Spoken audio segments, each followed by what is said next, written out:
आम भविष्य आज्ञा आम भविष्य सहित कि खेल प्रश्नपत्र लीक घटना प्रश्नपत्र लीक कल मन बुझिला नहीं आज्ञा बालुत मानकर पाठ्यपुस्तक त्रुटि केते बड़ घटना आज्ञा समाज को घृणा करुचे आज्ञा विचार करंतु आम ओडिशा रो शिक्षा व्यवस्था कहले न सरी भारत कथा कौन बा कहबा सरकारी विद्यालय मान जो खोला रखीचे आमे कौन मिड डे मिल द्वारा आमर लाभ होउचे आज्ञा सरकारी क्षेत्र रे प्रधान गुरुजी माने जी सब रहिले से मिड डे मिल व्यवस्था बुझिले आज्ञा पिलांकर पाठ पढ़ा दूर को जाऊ आ ये जो पाठ्यपुस्तक त्रुटि रखिला परे आमे जा अनुभव करि परुछु समाज रे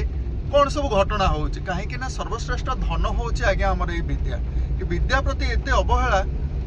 विचार आपणकर आज्ञा शिक्षार व्यवस्था टे जहाँ तो रही छोट छोट पिला मानकर भविष्य सहित सरकार जो खेल खेली आज्ञा क्या कहवा आमे तो साधारण मनीष सरकार ही कहवा ना आज्ञा आमे आउ काहू कहि परबा ये त्रुटि टे प्रकृत रे कोउटी हेइची किपर ये त्रुटि आमे मार्जना करि निजे तो गणशिक्षा मंत्री भी कहउजंती सामान्य त्रुटि जदि शिक्षा मंत्री से सामान्य त्रुटि कहबे ताले साधारण लोग कौन कहबे सरकार जो आलोचना करछे आमे एते नियुक्ति देबू एते पिला को दुइये पाठ पढाइबू भल देबू वर्तमान कहलानी केजी ठारू पीजी पर्यंत मागेणा मागेणा वर्तमान एइथुरु जणा पड़गला अनुभव कराला जे एभଳି बही तैयारी कराला पिला माने प्रथम घरे रहिबे लास्ट को मूल्य आई खटिबे आ केजी की जीवेनी कि पीजी की जीवेनी ना चाकरी नथिबो साधारण मतरे ए कथा तो रहिबो आज्ञा पिला मानक भविष्य सहित खेल खेलुछंती आज्ञा निश्चित हां बंधु बहुत बहुत धन्यवाद आज्ञा आज्ञा आमर यही कुनि कुनि पिला मानकर भविष्य आज कहा हाथ रे पाठ पढ़ा को क्लास पढ़ुच तुम क्लास 5 है तुम पंचम रे पढ़ुच तुम किसी भूल अच्छी बही बोली एथरक कहते तुम सार मैंने बही मिलनी किछिटा मिली किछि मिली आ किछि मिली नथिबो नहीं कि हाँ जो बही मिली तुम से बही किसी भूल अच्छी आगामी पीढ़ी भविष्य से खेल खेला जाऊनी कि आज्ञा बही रे किसी त्रुटि रही जना पड़ी कौन कहे से विषय गवर्नमेंट जो बही स्कूल को ये करिया कथा आज्ञा से पिला एपर्यंत पाई ना विषय आम कौन जानचु जे आपको कहूँ तेणु बही तो एपर्यंत कौन आसी जदि बही कौन कौ दिन आसी बही ठीक ढंग से आसनी बही भूल भाल होमती हो कथा मान से कहते तो बही भी पिला संपूर्ण पाई ना जो किसी बही आसी पिला दि जाए सी भी भूल अच्छी बोली त्रुटि अच्छी कौन भल आसी मंदा आसी तेणु से कथा खाली आम शुणुचु पिला बही आसी किसी भूल अच्छी भूल वाले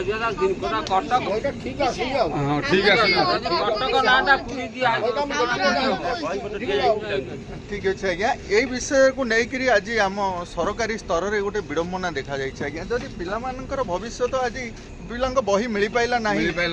पिला पढ़े आ कोर्स कंप्लीट करने तो आम स्कूल सार माने तो भल भाव में अच्छा आज्ञा कहीं वर्तमान टीचर मान को जो परिमाण बाहर कार्य सब दि जाए आज्ञा विचार करूँ कहीं शिक्षक होती आमर पाठ पढ़ाई से विभिन्न प्रकार कार्य नियोजित कर सी गोटे समय थिला बेले एबे देखा जाउछि ग्रामांचल रे शिक्षक ना स्कूल मानकर शिक्षक ना तेणु पाठ पढ़ा केमी होउछि आज्ञा टिके विचार कले समय रे आम पिला मानकर भविष्य तो कौन हम जो पाठ पढ़ा कथा कि मैंने कहते प्रकृत आमर जन थे से जो तिखिर अमर सी अवश्य कंट्री रही पिला केमी दायित्व जत्न मान नौले पाठ पढ़ाऊे समय पड़े भी स्कूल रखी से ट्यूशन पिला करुले शारीरिक परिश्रम करके सब किसी ना गाई पाड़ी भाया घेरा है छुट्टी है आइले ये हूँ कथा अंडा खाइबा पिला जाउछन ना हमर अति गरीब स्तर रे हम ग्रामांचल रे कोडे पिला माने अछथि जो माने घरे खाइबा को पाउना सेही परि पिला मानन को ड्रेस जोगेई देबा पाठ्य पुस्तक जोगेई देबा सहित मिड डे मिल रो मध्य व्यवस्था रही आज्ञा सुंदर व्यवस्था रे सारे सुनंदु ये हूँ मो नाती आज्ञा यही पढ़ा पढ़ी ट्रबल होला बोली हमर इठे हमर ए जो गठबंध पंचायत कथा म कहूची एबे त हमर नुआ पंचायत हला आज्ञा किंतु आमर ये कौन सी मुरे मानकर मान पिला केमी पढ़े कौन करेंगे ये सब दायित्व किसी मुंड ना बुझे तेणु आम देखिलु ये धंदा तेणु आम पिला आम नहीं बाहर पढ़ेलु ଏ ହେଉଛି କଥା। ବର୍ତ୍ତମାନ ସବୁ ପ୍ରାୟ ନେଇକି ଟ୍ୟୁସନ କରି ପାଠ ପଢଉଛନ୍ତି ସ୍କୁଲରେ ଗୋଟେ ପାଠ ପଢା ନାହିଁ ନା କିଛି ନାଇଁ, ନାଇଁ, ନାହିଁ କୋଉ ସ୍କୁଲରେ ନାହିଁ? ସ୍କୁଲରେ ନାହାନ୍ତି। ଏକ ଦୁଇରେ ସାର୍ ମାନଙ୍କୁ ଅନ୍ୟ କାମ ନିଯୁକ୍ତି କଲେ ହଁ ଯେଉଁ ଅଛନ୍ତି କମ ସେ ନିଯୁକ୍ତି ରହିଲେ। ଠିକ ଅଛି ଆଜ୍ଞା, ଆମେ ମାନୁଛେ ଧୀରେ ଧୀରେ ସରକାରୀ ସ୍ତରରେ ଯୋଉ ସରକାରୀ ବିଦ୍ୟାଳୟରୁ ପିଲାମାନେ କମ ହେଇଯାଉଛନ୍ତି ଆଜ୍ଞା। କମି ଯାଉଛନ୍ତି। ଯେତେବେଳେ କମ ହେଇଯିବେ ସରକାରଙ୍କ ନିୟମ ଅନୁସାରେ 15 ଜଣ ପିଲା ନ ରହିଲେ ସେ ସ୍କୁଲ ଉଠିଯିବ ଆଜ୍ଞା,